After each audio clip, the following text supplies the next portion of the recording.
ಓಂ ಶ್ರೀ ಗಣೇಶಾಯ ನಮಃ. ಶ್ರೀಮನ್ನಾರಾಯಣೀಯಂ. ಓಂ ಶ್ರೀ ಕೃಷ್ಣಾಯ ಪರಬ್ರಹ್ಮಣೇ ನಮಃ. ದಶಕಂ 51 ಶ್ಲೋಕ 6.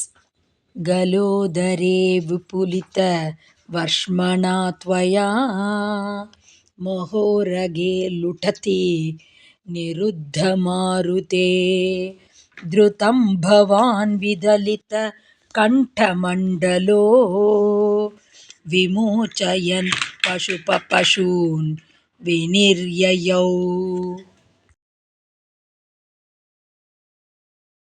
Word by word meaning.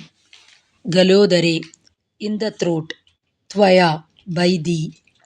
Vipulita, Varshmana. Vipulitam, made big. Varshma, body. Who didst increase the size of thy body. Niruddha Marute, the breathing being obstructed. Mahorage, the python. Luthati, was writhing. Bhavan, thou. Dhrutam, quickly.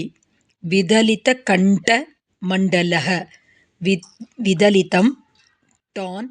Kanta Mandalam, neck. Yena, by whom. Tearing asunder his throat. Pashun, the boys and the cattle. Vimochayan, releasing. Viniryayav, didst come out. Full meaning. When thou didst increase the size of thy body while inside the throat of the python, thereby obstructing his breathing, and he began to writhe, thou didst quickly tear asunder his throat, and releasing the boys and the cattle, thou didst come out. Om Tat Sat.